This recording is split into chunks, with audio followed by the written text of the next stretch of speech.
me. No problem. Great. So thank you all for joining us today for our webinar on expanding the financial capability of persons with disabilities. My name is Michael Roush, and I am the Manager of Financial Empowerment and Innovation at the National Disability Institute. Today I'm joined by Sean Foster, who is Senior Vice President of Global Technology and Operations, as well as he's the Enterprise Lead for the Disability Advocacy Network at Bank of America. Also joined by Joshua Sledge, who is the Manager of Nonprofit Investments at the Center for Financial Services and Innovation. Before we get started with today's webinar, we do have a few webinar housekeeping to go over. The audio for today's webinar is being broadcast through your computer. Please make sure your speakers are turned on or your headphones are plugged in. You control the audio broadcast via the audio broadcast panel. If you accidentally close the panel, you can reopen it from the top menu item by clicking on Communicate and then Join Audio Broadcast. If you do not have sound capabilities on your computer or prefer to listen by phone, you can dial 1-650-479-3207 and enter the following meeting code, 662-663-757. And please note, you do not need to enter an attendee ID. Real-time captioning is provided during this webinar for those who are deaf, hard of hearing, or for whom English is a second language. The captions can be found in the Media Viewer panel, which appears in the lower right-hand corner of the webinar platform. If you want to make the Media Viewer panel larger, you can minimize other panels like chat, Q&A, and/or participants. For Q&A, or question and answer time, please use the chat box or the Q&A box on the right-hand side to send any questions you have during the webinar to myself, Michael Roush, or to Nakia Matthews, and we will direct the questions accordingly during the Q&A portion. If you're listening by phone and not logged into the webinar, you may also ask questions by emailing questions to kmetz@ndi-inc.org. Please note this webinar is being recorded and the materials will be posted on the Disability Institute website at www.realeconomicimpact.org. If during the webinar you experience any technical difficulties, please use the chat box to send a message to the host, Nakia Matthews, or you may also email Katie Metz at kmetz@ndi-inc.org.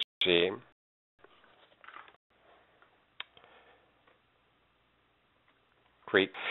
So earlier this month, President Obama signed a proclamation designating April as National Financial Capability Month.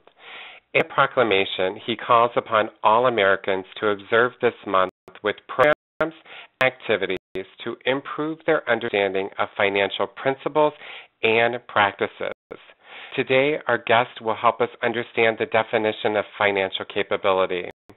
Their team has traveled across the country. Oftentimes, groups or individuals ask us, what does financial capability mean? What is the difference between financial capability and that of financial education or financial literacy? Today, we will have those questions answered. Our objectives of the webinar today are to define financial capability, to understand and identify the framework that makes up financial capability. We also are going to look at understanding the differences between financial education and financial capability and really see, is there a difference? And then next we're going to learn about innovative programs and new tools to further expand the financial capability of persons with disabilities.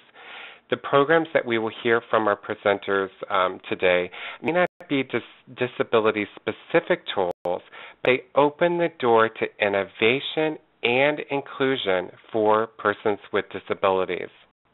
Today's webinar is the first of a three-part series that we will be hosting at the National Disability Institute as we further explore financial capability and all that it includes. Our webinar in May will explore behavior economics and help us understand how do we change our behaviors for a better economic future. And our webinar will look at integrated service delivery and how do we put all these pieces together to further expand and build a better economic future for persons with disabilities. I would like to thank our sponsor of today's webinar, Bank of America, for their support and the work that they are doing to expand the financial capability of persons with disabilities. Some of you might be new to the National Disability Institute, and before I turn it over to our presenters, I would like to share with you information on our organization. The National Disability is a national nonprofit organization dedicated to building a better economic future for Americans with disabilities. We're the first national organization committed exclusively to championing economic empowerment, asset development, and financial stability for all persons across the full spectrum of disabilities. The National Disability Institute affects change through public education, training, technical assistance, and policy development to help 1 in 3 Americans with disabilities living in poverty take steps towards brighter financial futures. We're based in Washington, D.C., with staff members located across the country. To learn more about the National Disability Institute, please visit our website at www.realeconomicimpact.org. So at this time, I'd like to now turn it over to our next presenter for today's webinar, Sean Foster, who is the Senior Vice President of Global Technology and Operations and the lead for the Disability Advocacy Network at Bank of America. Sean, I'll turn it over to you. Right. Thank you, Michael, and thank you for all of the attendees today and your attention on what we consider a very important topic. As I said, I work at Bank of America. I've been there for almost 20 years. I'm in the technology world, so the pure financial literacy and financial capability is maybe not my core skill. However, the Disability Advocacy Network is one of our passions and one of my passions within the company. A long-time partner with the National Disability Institute and our other speaker today, Joshua from the Center for Financial Services Innovation. And really, as we've learned over the years, many of our objectives align well with the work of these two really outstanding nonprofits. And when we think about the disability service space, these two teams, from our perspective in the financial aspect of disability service, are leaders in that space. As we believe that financial capability really can only be achieved. It's got to be a long-term commitment. Patience is required, and a strong support network. Obviously, think that in our partnership with NDI and CFSI that they are part in partnership with you on this call of that strong support network for the disabled community. We experience this day to day. One size fits all program doesn't really work. You need multiple paths to really achieve the financial literacy, financial capability that I know that each of us want for ourselves as well as for folks with disabilities.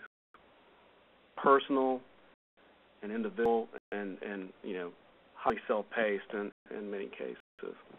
As you see today, and I think you'll learn from the information that Joshua is going to share and some of the other tools that Michael and I will talk about, there are tools and things that you can use to adapt or with your populations, people that you serve and work with on a day-to-day basis. We think they're great tools. We hope that you do as well. With that, I'd like to start taking you through our presentation today. Long-time supporter with National Disability Institute. Our teams, and really we're made up of volunteers within our company that either work on issues for employees of Bank of America, but also to connect to the community. And one that we've done with National Disability Institute is we support them there in the work for taxpayers and helping folks with disabilities get their taxes done and receive tax refunds. We have the company build inclusive communities of practice around this tax asset building coalitions across the country. I think probably many of you have heard of those. And it's also educated folks on economic empowerment strategies. We've got a program that we use for students and adults with disabilities to really expand their financial knowledge. We work with, it's called Building Economic Strength Together, or BEST project. This is introduce students with disabilities, their family members, service professionals, and veterans with disabilities to kind of community resources, tools that they can use as they navigate the financial space. So again, just a little background on some of the things that we've done with National Disability Institute.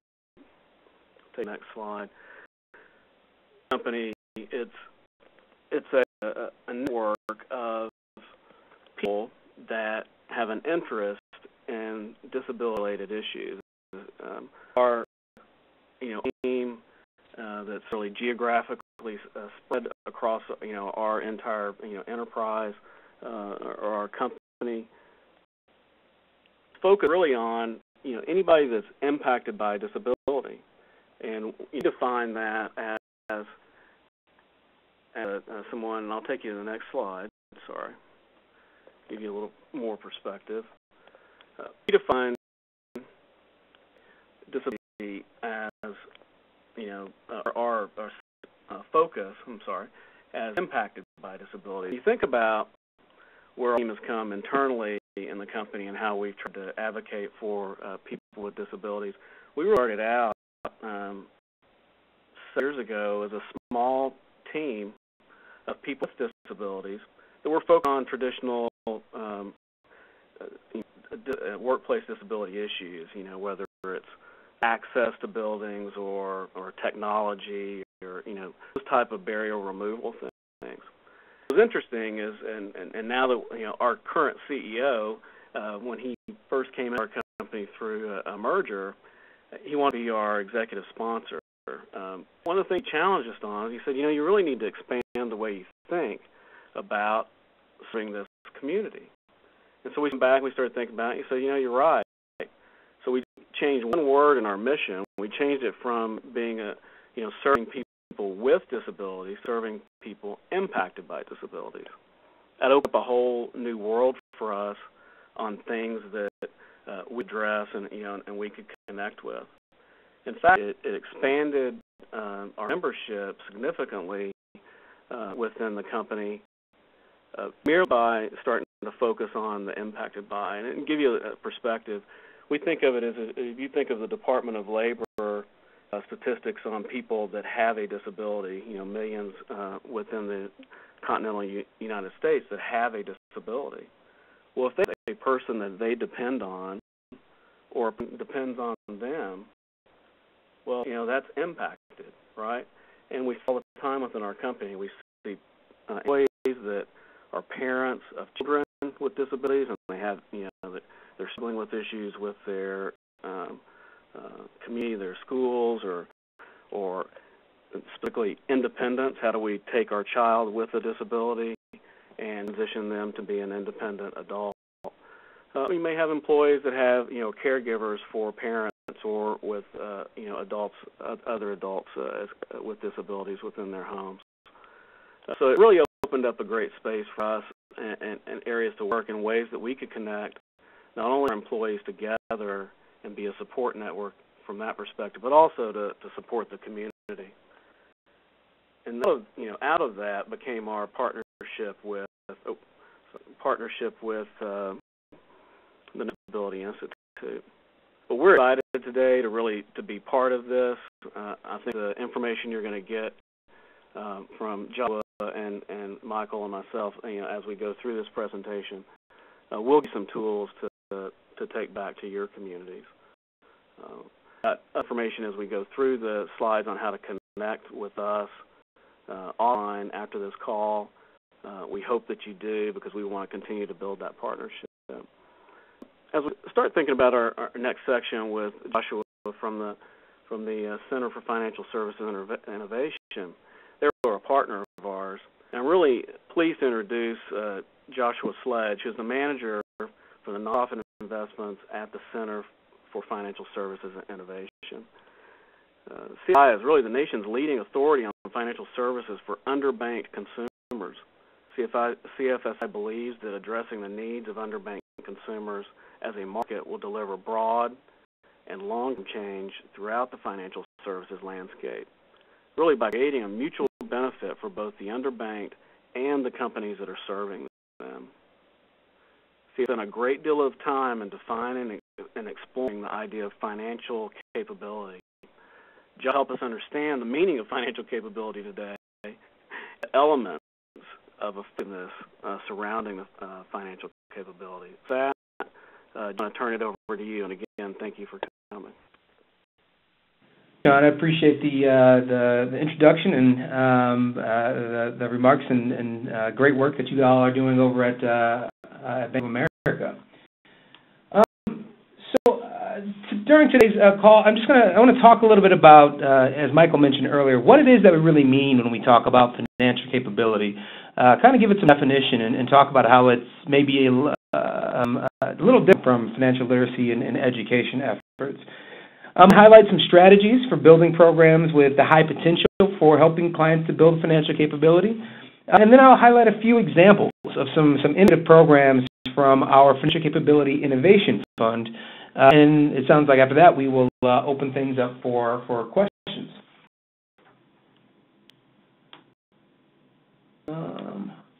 So before we dive in, Sean did a pretty good job of giving an overview of CFSI. I'll give a little bit more detail for some of you who may not be familiar with our organization. We're a nonprofit organization with the mission to transform the U.S. financial services marketplace to help underserved households achieve financial prosperity. And when we talk about the underserved, we're typically talking about the underbanked or the unbanked people who don't have a checking or savings account, underbanked, who are people that may have a checking or savings account but are still relying on alternative financial services providers like payday lenders or check cashers. So that's really just people who aren't necessarily having the full suite of their financial services needs met by a bank or a credit union. To support our mission, we conduct market and consumer research to provide thought leadership, insight, and actionable intelligence on the underbanked market. We help to build cross-sector relationships. As John mentions, we work with banks like Bank of America, as well as credit unions, other nonprofits, technology vendors, and really just try to provide advice and connections for groups that are working to better serve the underserved. We also provide seed funding and technical assistance to innovative companies and nonprofits that are creating promising solutions. In particular, we provided about $4 million in grants to 16 nonprofits since 2004, and again, I'll tell you a little bit about some of those grantees a little bit later. Finally, we seek to inform the policy world on the needs of the underbanked in an effort to inform policymakers about issues that may affect the underbanked financial services marketplace.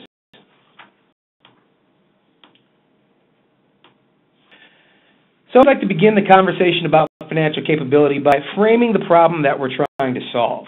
And that is that when we look at the current financial profile of American consumers, this is really across the income spectrum, not just low-income households, I see that many really struggle with managing their finances. Some of the stats here really point to that fact.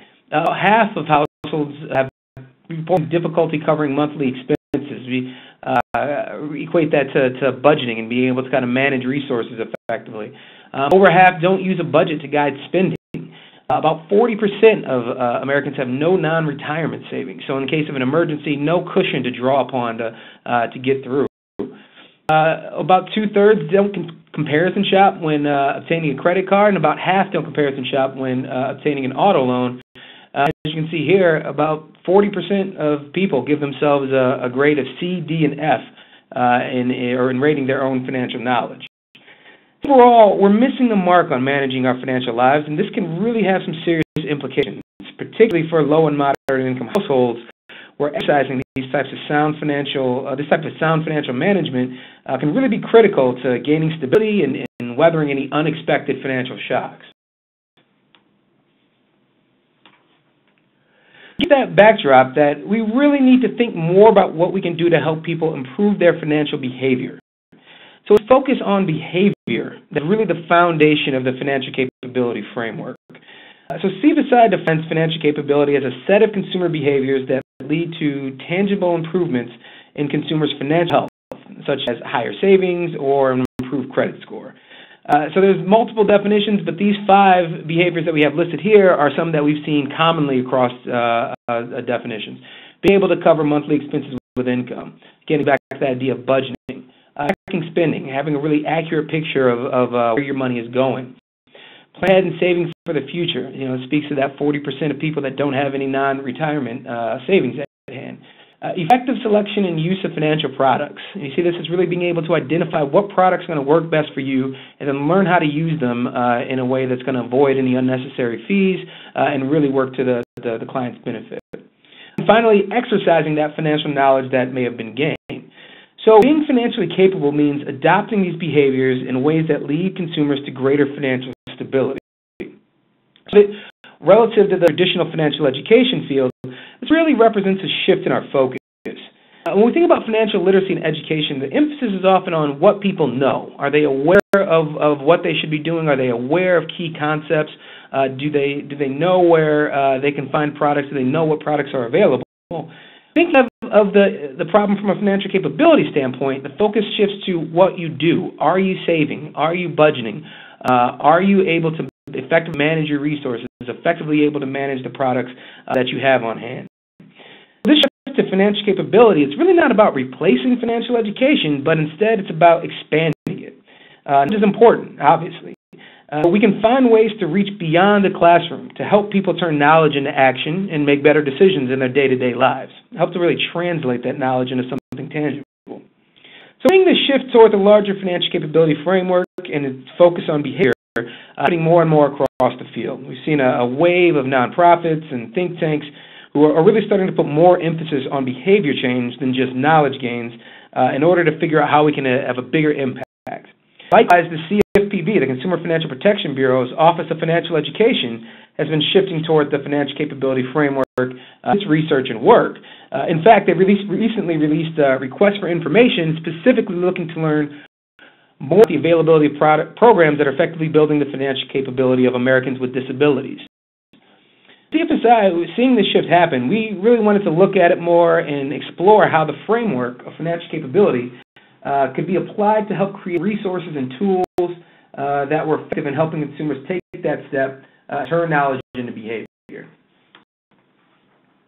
And a few years ago, we did a scan of literature on financial education and financial behavior. We interviewed dozens of players in this space, including nonprofit groups, academics, government officials, all with the idea of figuring out what works best to help change consumer behavior for the better. So going through all the research, we identified what we call the 4 elements of effectiveness that seem to really be the building blocks of those interventions, those programs that we saw as being most effective. So first is that effective programs are relevant. They really speak to the client's specific concerns and situation. What are the challenges that people are having when they walk in the door? And providing resources and guidance that speak to the challenges is really an effective strategy. What Sean said earlier about a one-size-fits-all strategy just doesn't work for everyone. Everyone who walks in is dealing with different issues, and being able to provide support that helps people tackle those types of specific challenges can be really powerful. Second, effective financial capability interventions are timely. That coordinate the delivery of important information to coincide with important decision points. Oftentimes we hear this referred to as just-in-time financial education, giving people the information and guidance right at the moment that they're getting ready to make a decision so that they're aware of the consequences and give an opportunity to nudge them in the right direction. Third, effective interventions are actionable. They're paired with opportunities for people to act on them right away. So the example I always think of here is if we want to encourage people to save, we can teach them about the importance of having savings, but it can be so much more powerful if you then give them an application right there to set up a savings account, to set up an automatic deferral of their wages, really give them a chance to put that knowledge into action right away. And because behavior change is an ongoing process, we have to strive to provide ongoing sources of support. We want to be able to help people reach long-term goals and have periodic progress assessments. So if someone falls off the wagon, they fall off track, you have an opportunity to help them get back on course toward improving their behavior or pursuing a financial goal. So we have a general concept behind financial capability and some key elements that we really see as improving the effectiveness in programs and tools designed to build it.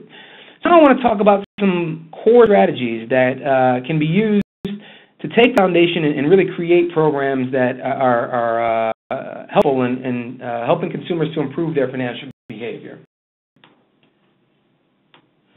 The first of these, we believe that perhaps the most critical strategy for putting these elements into action is linking access to well-designed financial products with guidance on how best to use them. On the product side, you want to give clients access to products that are easy to understand, they're easy to use, and are built in ways that really promote the user's success. It should be products that meet the specific needs of your clients or address a specific challenge they may be facing. Now, by offering, on top of this, relevant, actionable guidance and education along with the product, what you're doing is you're arming clients with both the tools and the know-how they need to make positive changes to their financial behavior. So, practical terms, this could mean partnering with a credit union to offer access to a credit builder loan if you see that your clients are struggling to build or rebuild their credit. Conversely, this could be a bank working to create more effective text alerts or reminders to help, or reminders at ATMs to help customers avoid unnecessary fees. So in both cases, you're giving people what they need to increase their knowledge and giving them an opportunity and a tool to put that knowledge into action.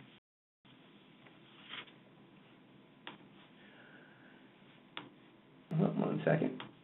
So another effective strategy for building financial capability is leveraging technology, which we see can really have benefits on both the front and the back end. And when I say front and back end, I mean the way that we interact with consumers being the front end, and the way that on the back end you're just operating and managing your program and trying to make it as efficient as possible.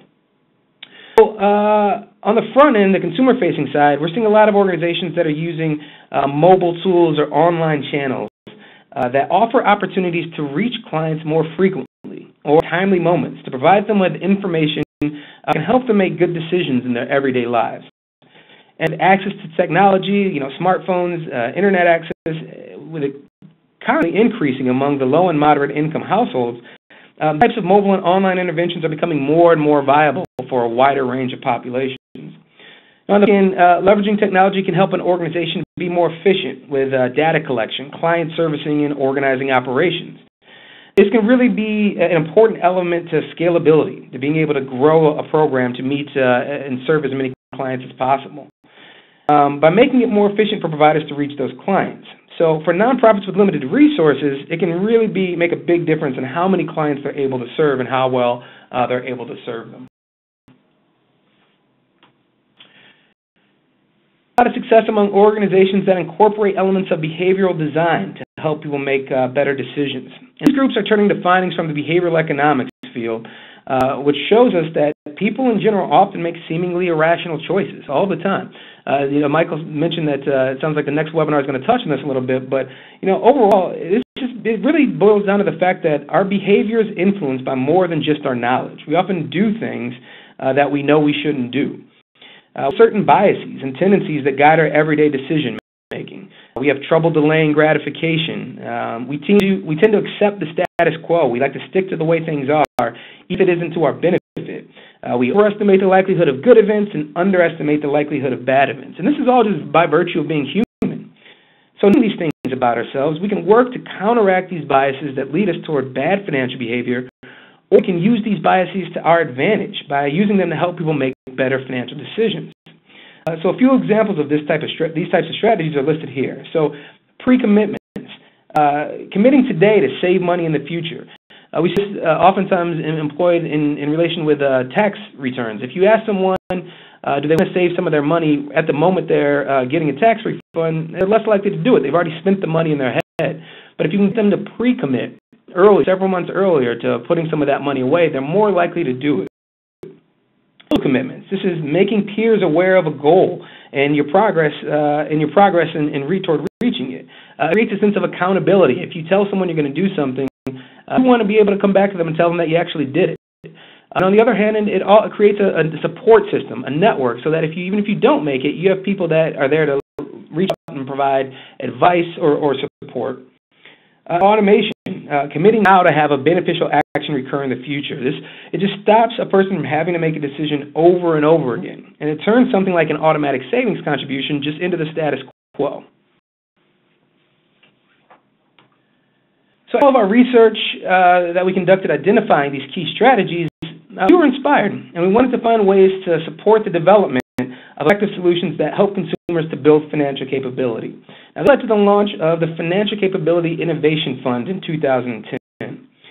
Through a competitive request for proposals process, we wanted to find and support innovative, nonprofit-led projects that were designed to promote the financial capability of low-income and underserved consumers. We thought this was an opportunity to experiment and test some of these new strategies out to see how they actually work in practice and how effective they can really be. So not just money, we also wanted to support projects with strategic advice and technical assistance from CFSI staff and our network of partners. We also wanted to provide peer learning opportunities to gather grantees together in what we call our nonprofit development lab, where the groups could share best practices and discuss some of the common challenges they may be facing. Our communications platform enables us to provide heightened visibility of the grantees to show the field examples of innovation and financial capability. And finally, we wanted to offer evaluation support by partnering the grantees with respected academics and researchers who would evaluate the consumer impact of the programs to see what does and what doesn't work for promoting financial capability. So the Financial Capability Innovation Fund with $1.5 million with the support of a coalition of funders led by the City Foundation, also including Bank of America and a number of others. We support 4 to 6 projects and ultimately wound up selecting 5. Now, I'd like to highlight a few of our grantees and the projects they put together, as I think they really serve as good examples of how organizations can put some of these key strategies into action for building financial capability. So the first group is Mission Asset Fund. Mission Asset Fund is a nonprofit organization based in the Mission District of San Francisco. Now, they're expanding their Lending Circles program in a variety of communities to see how these types of peer lending groups can be established and formalized as a means of helping people to improve their credit scores and better learn how to manage credit. So for those who might be familiar, a lending circle is when a group of people get together to form a group loan. So if there's 5 of us and we all have to put in $100 every week, we get together on one day, we all put our money into the pot and one person takes it. This week we do the same thing, but another person takes that amount of money. So these are actually established cultural practices in a number of communities across the world as ways to save and borrow money. So what an asset fund wanted to do was formalize this activity, this payment and repayment activity that's going on in some traditional peer lending circles. So participants in the program will sign a legally binding promissory note, and they agree to make payments to their peer loan. And Mission Asset Fund is then able to report those payments to the credit bureaus to help the people in the groups establish their credit. So the program, it couples a culturally relevant loan product with financial education and leverages timely moments such as loan origination and monthly payments to communicate and guide borrowers. So this work, Mission Asset Fund is really testing the power of that product link, that key strategy for building financial capability, by providing clients with education and, again, that product. Also something to the fact that there's a group dynamic here. It brings to the table the power of social commitments. As missing a payment to the group can mean letting them down. This adds pressure on people to make sure that everyone stays on track, and if someone can't make the payment for any reason, they're able to offer support and reach out to that person to see if there's anything that can be done. Some of the earlier results we've seen from the projects, the groups that they put forward, is that on average, participants experience a 17-point increase in their credit scores just from participating in one of these circles for a short period of time. Now, for participants who had no credit score on the onset, they've achieved a 187-point increase from the lowest you could possibly have, and from a credit score perspective, and that's just on average. So for those who have no credit, we're really seeing these lending circles enable them to jump up and build their credit profiles in a great way. So next up is Clarify. Clarify is a consumer credit counseling agency that's working to test the effectiveness of text alerts and peer support to reduce and eliminate consumers' debt. Also testing the effectiveness of social commitments, as well as the power of text reminders to help their clients stick to their budgets and repay their loans on time. So I'll go into a little bit more detail here. So if a Clarify customer or client come Clarify, they've got a lot of debt and they're looking to develop a plan to help them reduce it, to do some negotiation with their creditors to kind of figure out, if I pay this much over the course of about 5 years, I'll be able to get out from under my debt. The problem that they found is it was hard to keep people engaged for that full 5 years. So Clarify was really looking for ways to kind of keep people on track to achieving their goals of being debt-free. A Clarify client will walk in the door and will be asked to select up to 5 peer supporters, friends and family members, who will then referee their progress toward that debt management plan. Peer supporters will receive notifications when the client misses a scheduled debt payment. So basically, it adds some accountability if you know that if you don't make that payment, they're going to tell your mom. And she, at that moment, will be able to, again, it provides some accountability, but also provides a support network. Gets your friends and family members involved in helping you to stay on track if you fall off of that debt management plan. Clarify is also testing the impact of providing regular text message reminders to encourage people to make their debt management plan payments. And they're trying different variations of what these reminders say, what the content is, in order to determine if there's an optimal design, if there's a certain point of messaging that can come across that really seems to be effective in helping people to remain engaged. So with their project, it's still a little too early to measure their full impact. They're getting some of their data and results in, and we're hoping to see some concrete results soon. But they are seeing a positive response to the text alerts, with almost 80% of their clients choosing not to opt out of the reminders and remaining in them. Clients also seeing that 18% of participants are electing to participate in this peer support mechanism. And that's about on par with what we've seen with these types of peer support offerings in other settings. Next is PiggyMojo. PiggyMojo is a new startup company that combines a lot of different things: goal visualization, social commitments, and really capturing on mobile technology to help consumers quantify and enjoy the decision not to spend. So the goal of this company is to help low-income earners save more by motivating and enabling them to make what they call impulse saves that retain the same satisfaction of impulse buying, but without the cost. What they really notice is that it feels good to make an impulse buy when you're standing in the grocery store line and you want that candy bar and you reach out and grab it. It feels good to make that purchase in the moment and treat yourself. You decide not to make that impulse buy, there's really nothing there. You don't get that same sense of satisfaction. So they're trying to develop a tool that helps to give you that sense of satisfaction for saving just as much as you would have it for actually spending the money. So at its core, what the tool does is it enables a user to instantly put money they would otherwise spend impulsively during the normal course of their day towards pre-identified savings goals. So when people decide not to spend, they text the amount. They put the phone and text the amount to PiggyMojo, which facilitates the transfer of funds from the person's transactional account to their savings account. Let me give you an example. If I'm walking down the street and I've got my bus pass on me, but I decide, I really kind of want to take a taxi. I'm really tired. I just don't want to deal with it. I've got $10 in my account. I know I can afford it. If I decide not to spend that money and take the bus instead, I can pull out my phone and I text in, bus instead of taxi, $10.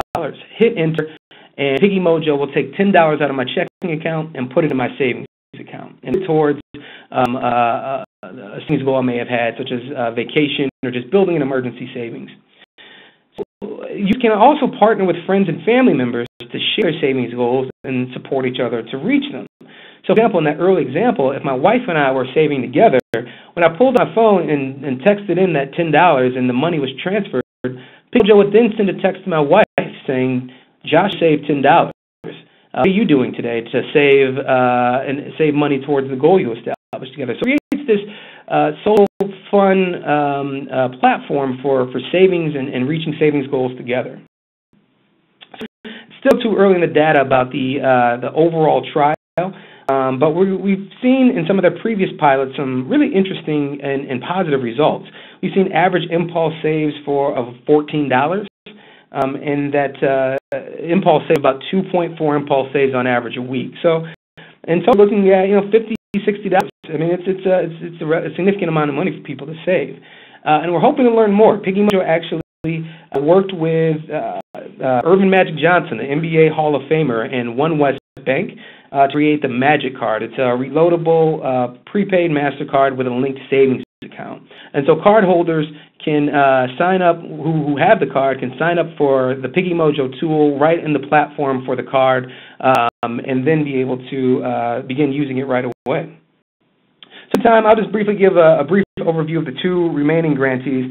Co-Opportunity, you see here, is a financial coaching program out of Hartford, Connecticut.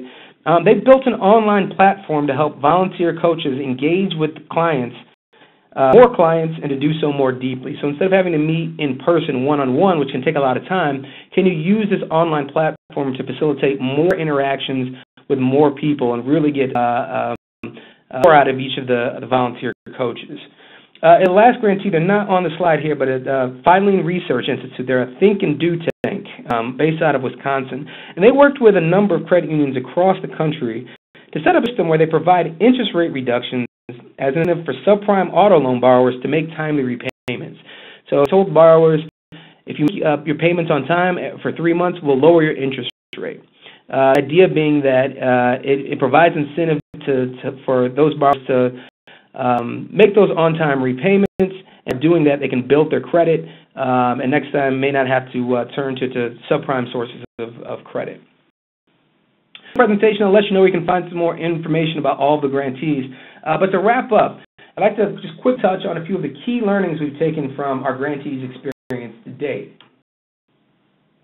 So that incorporating technology it's really proven to be an effective strategy. So, the groups that are offering the grantees that are offering online and mobile channels for consumer interfaces are really seeing it as a useful way to communicate with clients and to drive engagement.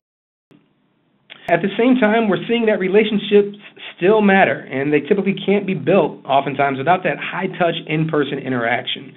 So this really opens a question, right, as to what's the right balance of incorporating technology to automate processes and communications, but on the other side, being able to reach out and have those in-person interactions that still keep those relationships alive. We're also seeing that partnerships can be difficult. Pretty much every one of our grantees has either had trouble finding a good partner or have had to drop a partner at some point that they had originally planned to work with. In particular, partnerships with financial institutions oftentimes can be challenging. A lot of nonprofits and financial institutions haven't had a lot of experience working very closely with one another, so it takes a little bit longer to develop those relationships than oftentimes they think in the past. Finally, innovation. This type of innovation requires flexibility and adaptability. Again, our grantee projects have all been pretty successful, but they've all hit speed bumps along the way. Trying something new, you're going to run into, you're probably going to run into some hiccups here or there, but that's no reason to turn away. It just is reflective of the fact that you're in unexplored, untested territory. So being flexible and remaining adaptable is key to really seeing, which of these new opportunities or new strategies may actually work for you. So quickly, to help nonprofits think through how best to set up these kinds of partnerships, we actually created a website, the Financial Capability Institute website. It's free to use. It offers more information on exactly what is financial capability. Offers some more success stories of really great financial capability programs. And there's even a self-assessment tool where you can kind of give information about your program, your organization, and it'll give you customized feedback on ways that you can think about making that product link and really developing an effective financial capability program. You can find that site at financial-capability.org, and it's free to use. Highly encourage that you all take a look.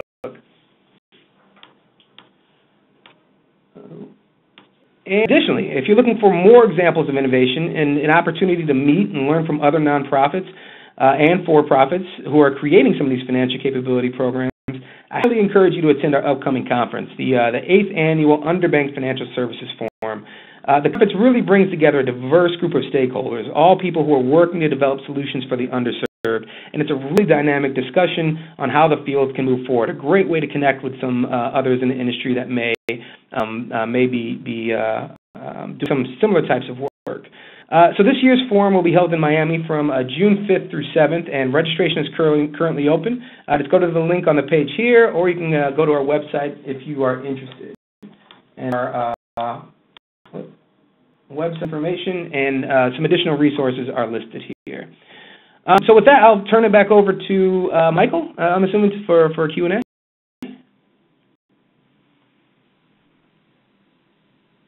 Hey, thanks, Sean Foster. I'll take it for a couple of slides, and then we'll get Michael back in here.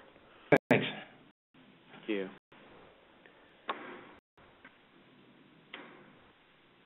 It's available now. Okay.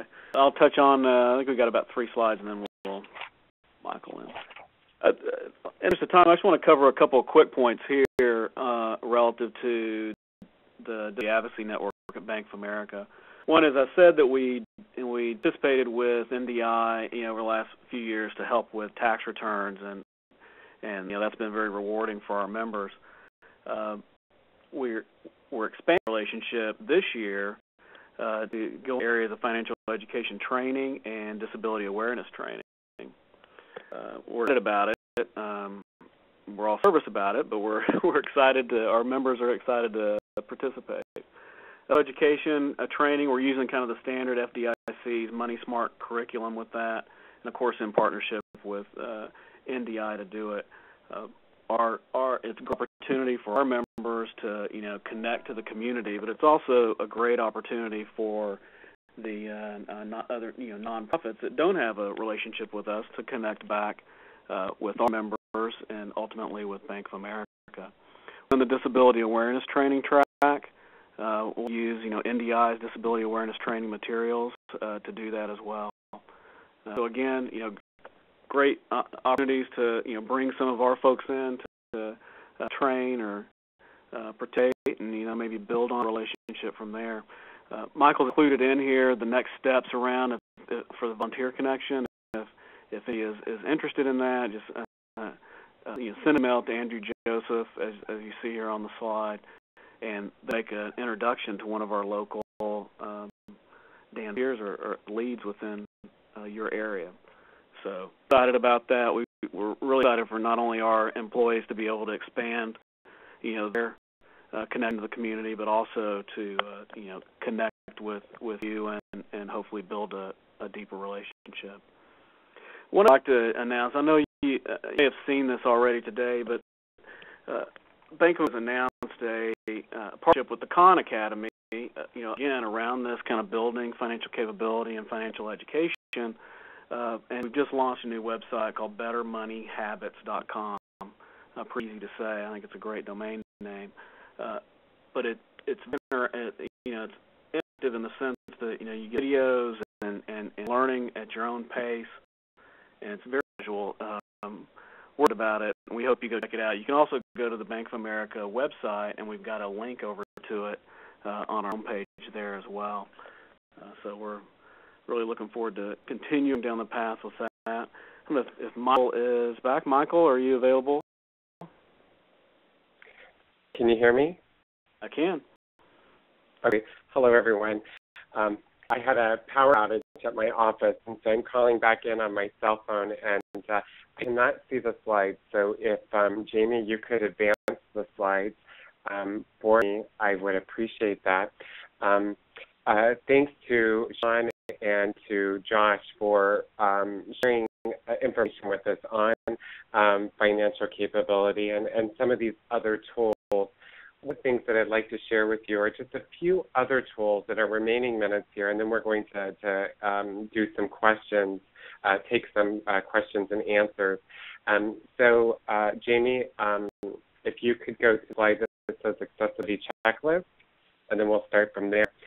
A couple that I want to share with you is that this presentation will be emailed out to everyone, as well as these new tools that we've discussed, we emailed out. So you have all of this information. But a few of the tools, that we have created at the National Disability Institute, we're committed to expanding the financial capability of persons with disabilities. Our team has created a variety of tools that can be accessed on our website that will allow you to expand your financial education program or your financial coaching program to persons with disabilities. It will also assist you in exploring opportunities on how to include the components of financial education into your program. The next slide is the accessibility checklist I hope you all are seeing right now. And this is a checklist that you can use. And this checklist was created to help organizations remove barriers to participation by persons with disabilities. The checklist asks such questions as, is your website accessible for persons with disabilities? Are staff participants, staff members familiar with program procedures to handle requests for accommodations? Are your staff familiar with people for language? The other thing about this checklist is that it provides you with resources, organizations that you can in your local communities that will help you make your financial capability programs or products accessible to persons with disabilities. Next slide is a free online course on disability awareness. If you are providing financial or you provide a program and you would like to serve persons with disabilities, please check out this free online course. This course is mainly created for free tax preparation volunteers, and there are a few references in the course specifically to free tax preparation volunteers. But the bulk of this information can be helpful for financial coaches, debt management counselors, IDA providers, and other community-based organizations who like to expand awareness on serving persons with disabilities. And next slide, Jamie. This is a screenshot of the online course. Once again, this is a free online course that you can access to expand your awareness on disability awareness and serving customers with disabilities. The next couple slides I'm going to go through rather quickly because you'll receive this information, but our colleagues through the Disability Program Navigator Initiative have been instrumental in creating 30-second trainings that are designed to be short, easy, and fun. These trainings should take no longer than 30 seconds to review and to complete. It introduces individuals to topics that allow them to expand their knowledge on healthy financial habits.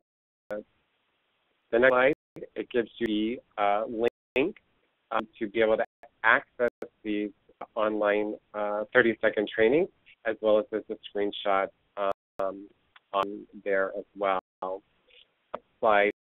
We created some financial coaching tools, and for those of you that offer financial coaching program, we've created a tip sheet on 5 tips for providing financial coaching to persons who are receiving SSI or SSDI. The tips provide financial coaches questions to ask, community resources to refer individuals to, and resources to access. We've spent a long time working with teachers and transition specialists. So we have a toolkit here that provides 6 steps to create a financial literacy program in your classroom, and it's a how-to guide for teachers that they can use and can access. The final tool and tip sheet that we have here is one on financial education games and apps that truly make an impact. We've had the great fortune to offer financial education classes to persons with disabilities and persons with significant disabilities. And through our work, we found that these financial education games truly enhance the retention of the information in fun, interactive environment. And so this will be available to you as well on our website. Slide talks about the location of the resources in these tools. They all be found on our website at www.realeconomicimpact.org. And please note to go back and check this slide or our website often, because regular tools will be added on a regular basis that will help you expand your financial capability initiatives that you have or are looking to set up.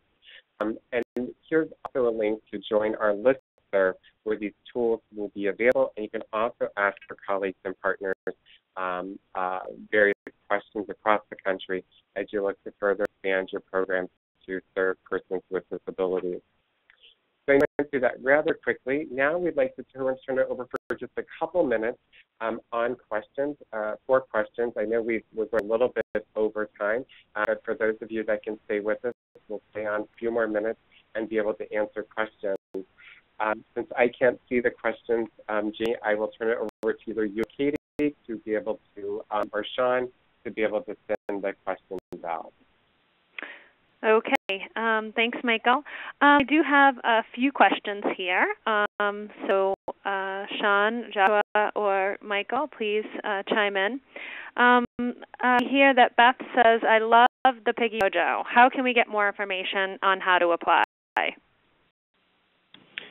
Yeah, so the Piggy Mojo, it's available in two places. One, the version in which you can transfer the money from one account to another is part of the Magic Card, again, that recently launched prepaid card by Magic Johnson and One Bank West. So I'm not exactly sure what the website is, but if you look and search for the Magic Card, it's a way that the platform's already built. There's already a product attached to it. It can be implemented there.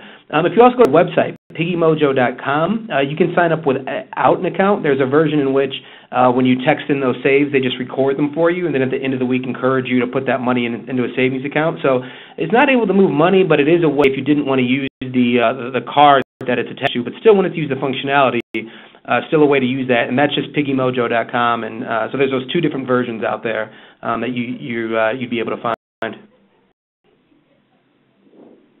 Thank you. I have another question from Jen. She says, you mentioned that you found individuals who have disabilities who are not saving for retirement. In agencies, there's an incentive to save for retirement. For individuals who have disabilities, oftentimes retirement savings incentives are just not available because of part-time work, not being at one agency long enough, etc. Have you considered this point? Not sure if that's for me or for Sean. I mean, the point I was making earlier with the statistics wasn't necessarily specific to individuals with disabilities, and it was more around just non-retirement savings. So just kind of, do you have that money available in case an emergency comes up that you could handle it? But what I love about the question, though, is that it's doing exactly what you should do to create an effective financial capability program.